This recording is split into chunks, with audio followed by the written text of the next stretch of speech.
قولكم. نغضب، نعم نغضب، نعم نغضب. إذا انتهكت كرامتنا، إذا انتهكت كرامتنا بصوت ملؤه غضب. نعم نغضب، نعم نغضب.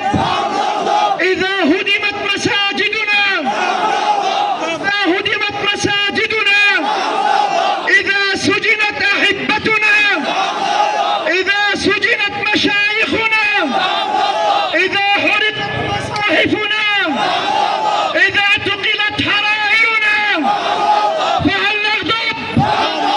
فهل نغضب؟ نعم نغضب بصوت ملؤه غضب. نعم نغضب، نعم نغضب. لأجل الله هل نغضب؟ لأجل الدين هل نغضب؟ لأجل الحق هل نغضب؟ لأجل أسرار